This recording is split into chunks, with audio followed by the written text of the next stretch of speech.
Next we are going to discuss about normalization. Normalization होती क्या है, हम लोग कैसे डेटाबेस को नॉर्मलाइज कर सकते हैं, कैसे कंसिस्टेंट स्टेट में लेके आ सकते हैं और उसको ग्राफिकली कैसे रिप्रेजेंट किया जाता है, ये डिस्कस करते हैं।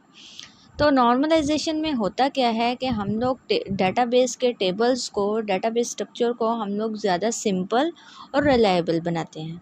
वो ज़्यादा सिंपल और रिलायबल कैसे बनाया जा सकता है, हम लोग डेटाबेस में से इनकंसिस्टेंसी को रिमूव करते हैं, डाटा रिडंडेंसी को रिमूव करते हैं, डाटा डुप्लीकेशन को रिमूव कर दिया जाता है।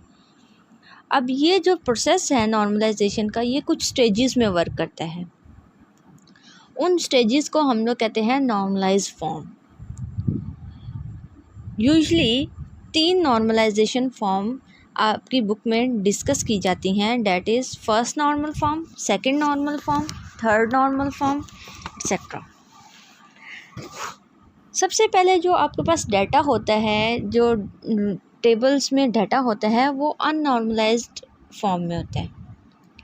उसके अंदर कुछ हम लोग मैकेनिज़्म लगा के क्या करके हम लोग रिपीटिंग ग्रुप्स को रिमूव करके फर्स्ट नॉर्मलाइजेशन फॉर्म में डाटा को ले आते हैं, टेबल्स को ले आते हैं। नेक्स्ट जो नॉर्मल फॉर्म है वो हमारी सेकंड नॉर्मल फॉर्म है। इसके लिए हमें क्या करना पड़ता है, पार्शियल डिपेंडेंसीज को रिमूव करना पड़ता है। थर्ड नॉर्मल फॉर्म में जाने के लिए हमें ट्रांजिटिव डिपेंडेंसी को रिमूव करना पड़ेगा। एंड इसी तरह से हायर नॉर्मलाइजेशन फॉर्म में जाने के लिए रिमेनिंग अनोमलीज को रिमूव करते जाएंगे। इसी तरह से हम लोग हायर नॉर्मलाइजेशन फॉर्म में प्रोसीड करते जाएंगे।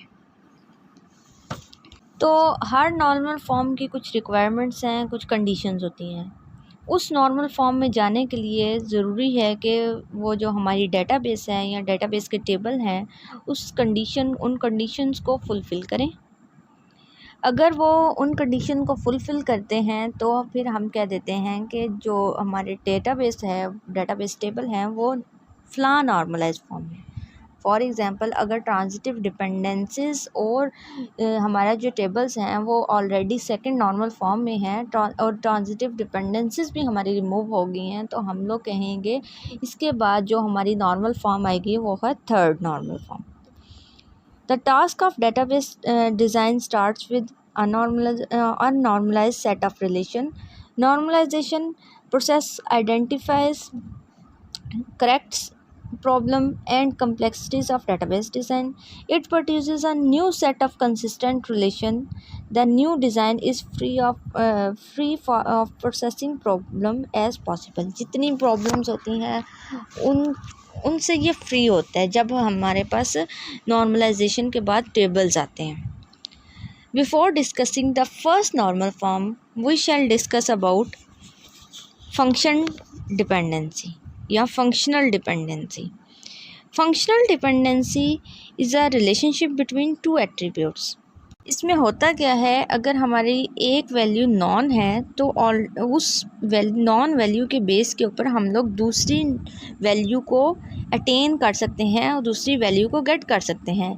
It states that if the value of one attribute is known, it is possible to obtain the value of another attribute. It means the attribute of B is functionally dependent on A. यानी कि A की value हमें पता है, B की value हम A की value के बेस के ऊपर अटेन कर रहे हैं, गेट कर रहे हैं, यानी कि B is functionally dependent on A. तो फंक्शनल डिपेंडेंसीज को कैसे रिप्रेजेंट कर सकते हैं, डिटर्मिनेंट को हम लोग अपने लेफ़्ट साइड पे लिखते हैं, ठीक है, जैसे कि ए लिखा हुआ है, और राइट साइड पे हम लोग डिपेंडेंट्स को या फिर डिटर्मिनेंट्स को लिखते हैं। The attribute on the left side is called determinant, जो कि डिटरमाइन करेगा दूसरे की एट्रीब्यूट की वैल्यू, और राइट साइड पे क्या है, डिटर्मिनेंट, जो कि डिटरमिन होगा किसी दूसरी वैल्यू से।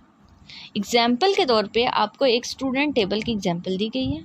उसमें क्या है कि स्टूडेंट का नेम डिपेंड कर रहा है स्टूडेंट रोल नंबर पे डिपेंड करता है, यानी कि ये फंक्शनली डिपेंडेंट है रोल नंबर पे। रोल नंबर पता होगा, स्टूडेंट का नेम हम लोग पता कर सकते हैं। इसके अलावा हमारे पास है एक कोर्स का टेबल, दूसरी एग्जांपल में देखें तो कोर्स का टेबल है, इसमें हमारे पास रोल नंबर और कोर्स आईडी है। अब डेट कंप्लीटेड जो है वो फंक्शनली डिपेंड करती है इन दोनों के ऊपर, रोल नंबर और कोर्स आईडी पे। हम लोग किसी एक वैल्यू से डिटरमाइन नहीं कर सकते कि डेट कब कंप्लीट होगी, फलां स्टूडेंट का ये कोर्स कब कंप्लीट हो जाएगा। सिर्फ रोल नंबर के बेस के ऊपर भी नहीं पता लग सकता और सिर्फ कोर्स के बेस के ऊपर भी नहीं पता चल सकता। यानी कि ये functionally dependent that completed functionally dependent है रोल नंबर और कोर्स आईडी पे।